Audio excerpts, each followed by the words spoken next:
welcome and welcome back to my channel. Ayan, mukbang. Pumunta sa palengke yung kasama ko, nagpabili ako ng bihon. So, ayan, binilhan niya ako. Thank you, Sri. Bihon plus binjal and chicken. Ayan. Ganyan para makita. Then, plus, nag-boil ako ng cabbage. Boil lang siya, guys. Masarap kasi kapag boil lang, tapos isaw-saw sa bagoong with calamansi. And, ito yung red guys is yung sambal. Pinag-mix ko na. Sambal chili. Sambal chili plus linagyan ko ng bagoong and then calamansi. Ewan ko kung anong lasa. Try ko nga. Kain tayo, guys. Thank you, Lord.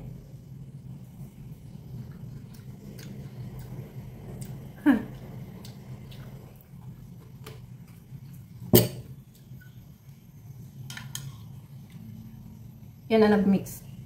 Ito yung sambal. Sambal kasi maraming oil. At medyo sweet siya.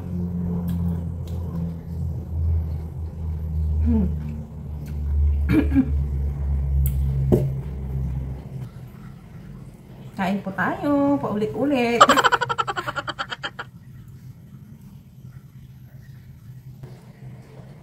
Ganito yung binjal nila, oh. Stir fry lang.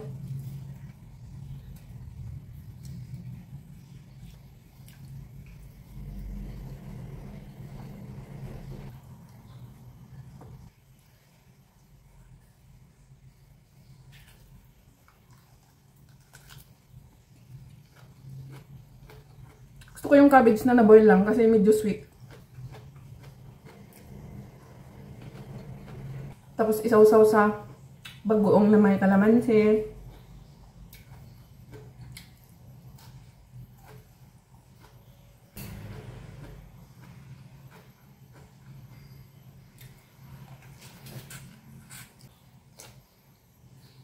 Next month, makukuha ko na yung palwagan ko. Yay! Mapahukay ko na yung fish pan ni Father. Na pangako ko yan nung nabubuhay pa. Na ipahukay ko. Yung promise ko matupad na rin. Yung promise ko sa Father ko. Kasi guys, last year may nararamdaman na si Father. Sabi namin magpa-hospital. Ayaw niya. Tigas ng ulo. Wala kaming magawa. Ginawa namin na lahat. Ayaw.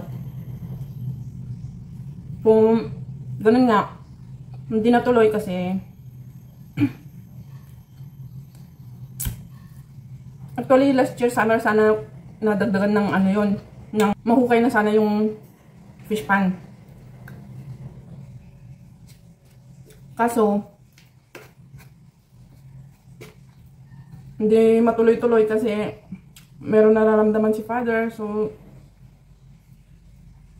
may ibang pagkagastuhan. So, mas importante siya. Pero, ayun nga, nung nawala siya, pinangako ko yan. So, ayan, matutupad na.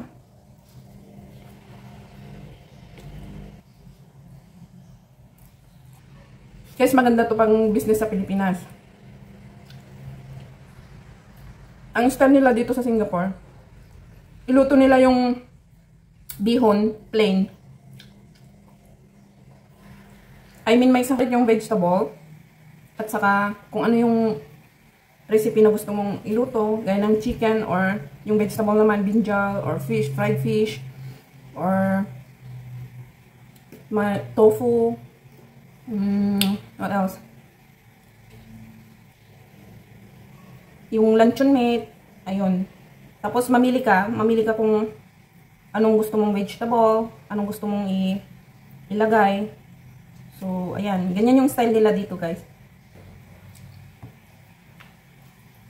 Tapos ibenta mo lang ng mura. I mean, yung katamtaman sa student fare ba?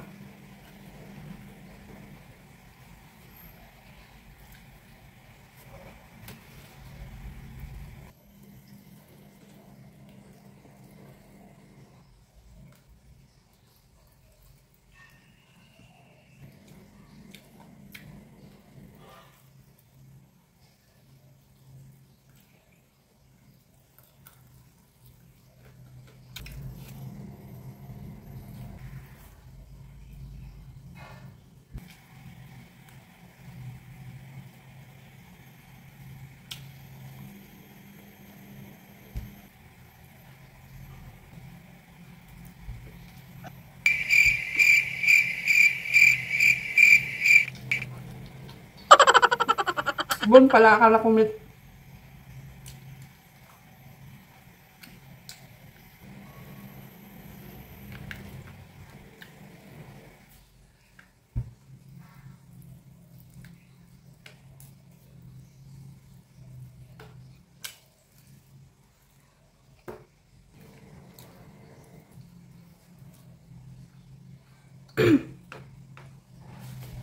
Guys, ganito pala yung ano, paglagyan.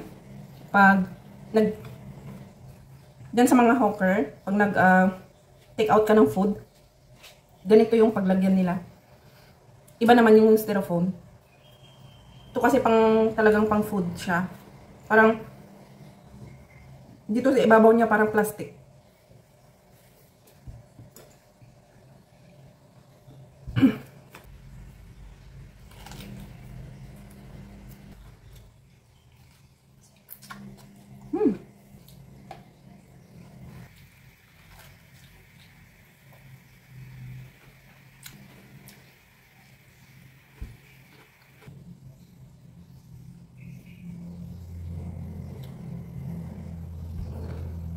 Yung sana pinakbet.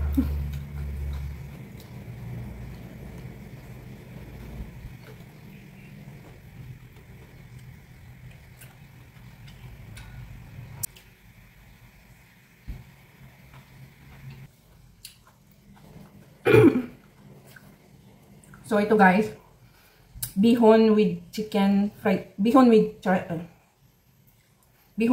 chicken and brinjal plus cabbage, boiled cabbage. Ayan. Sulit na naman ang pang umaga at pang lunch. So, yan guys. Maraming salamat sa mga nagasuporta sa akin palagi. Mag-comment kayo guys para makabalik ako sa inyo. At maraming salamat din sa mga pinsan ko dyan na nagasuporta sa akin, mga kaibigan ko. Shout out sa inyong lahat. Mag-ingat tayo lagi. Mga kaibigan ko sa Chile, shout out. Mag-ingat kayo dyan. So, ayun guys. Maraming salamat sa support. And thank you for watching. Bye!